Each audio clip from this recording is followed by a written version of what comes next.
ആര്യ അവിടെ പോലീസും സുരക്ഷാ ഉദ്യോഗസ്ഥരും ഇടപെട്ടുകൊണ്ട് ആളുകളെ പിടിച്ച് മാറ്റിയിട്ടുണ്ട്.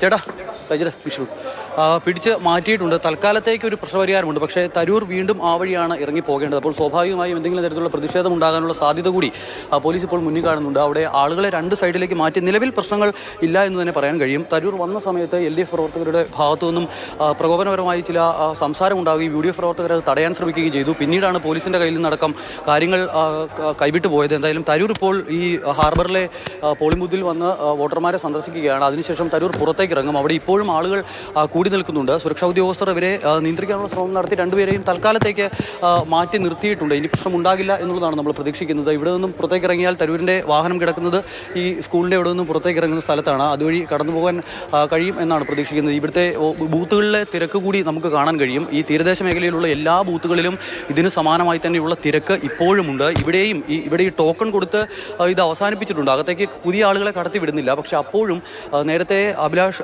ചോദിച്ചതുപോലെ ഈ തീരദേശ മേഖലകളിൽ ഉണ്ടാകുന്ന ഈ തിരഞ്ഞെടുപ്പിൽ എങ്ങനെ പ്രതിഫലിക്കും എന്നുള്ളത് തന്നെയാണ് ഏറ്റവും പ്രധാനപ്പെട്ട കാര്യം. ഇത് രാവിലെ മുതൽ ഉള്ള തിരക്കാണ്. ഇടതടവില്ലാതെ ഈ മണ്ഡലങ്ങളിൽ, പ്രത്യേകിച്ച് നെയ്യാറ്റിൻകര, പാറശാല, അതോടൊപ്പം തന്നെ കോവളം, ഈ 3 മണ്ഡലങ്ങളിൽ വലിയ തോതിൽ പോളിംഗ് പെർസെൻറ്റേജ് ഉയരുന്നുണ്ട്. അത് കഴിഞ്ഞ തവണത്തതിന് സമാനമായി തന്നെ പോളിംഗ് ഉണ്ടാകുന്നു. പക്ഷേ നഗരമണ്ഡലങ്ങളിൽ, തിരുവനന്തപുരത്തിൻ്റെ നഗരമണ്ഡലങ്ങളിൽ, വട്ടിയൂർക്കാവ്, തിരുവനന്തപുരം, നേമം, കഴക്കൂട്ടം തുടങ്ങിയ മണ്ഡലങ്ങളിൽ കഴിഞ്ഞ തവണത്തേതുണ്ടായതുപോലെ അല്ലെങ്കിൽ 2014 ഉണ്ടായതുപോലെ ഒരു പോളിംഗ് ഉണ്ടാകുന്നില്ല എന്നുള്ളതാണ് ഏറ്റവും പ്രധാനപ്പെട്ട എടുത്തു പറയേണ്ട കാര്യം. അത് ഈ തെരഞ്ഞെടുപ്പിനെ ഏത് തരത്തിൽ സ്വാധീനിക്കും എന്നുള്ളത് വളരെ പ്രധാനപ്പെട്ട കാര്യം കൂടിയായി മാറുകയാണ്. എന്തായാലും തീരദേശത്ത് ശക്തമായി തന്നെയുള്ള പോളിംഗ് ഉണ്ടാകുന്നു. ആ തീരദേശം കേന്ദ്രീകരിച്ച് തന്നെ തരൂരിൻ്റെ തുടക്കം മുതലുള്ള പ്രവർത്തനവും അങ്ങനെ തന്നെയായിരുന്നു. നഗരമണ്ഡലങ്ങളിൽ കൂടുതൽ ശ്രദ്ധ കേന്ദ്രീകരിക്കാതെ പന്ന്യൻ രവീന്ദ്രനും അതോടൊപ്പം തന്നെ രാജീവ് ചന്ദ്രശേഖറും എല്ലാം നഗരമണ്ഡലങ്ങളിൽ പൂർണ്ണമായി ശ്രദ്ധ കേന്ദ്രീകരിച്ചപ്പോൾ തരൂർ തീരദേശ മണ്ഡലങ്ങളിലും അതോടൊപ്പം തന്നെ ഈ പാറശാലയും അതോടൊപ്പം തന്നെ നെയ്യാറ്റിൻകരയും അടങ്ങുന്ന പ്രദേശങ്ങളിലേക്കും ശ്രദ്ധ കേന്ദ്രീകരിക്കുകയും അവിടുത്തെ വോട്ട് പൂർണ്ണമായും സമാഹരിക്കുക എന്നൊരു ലക്ഷ്യം വെച്ച് മുന്നോട്ട് പോവുകയും ചെയ്തു.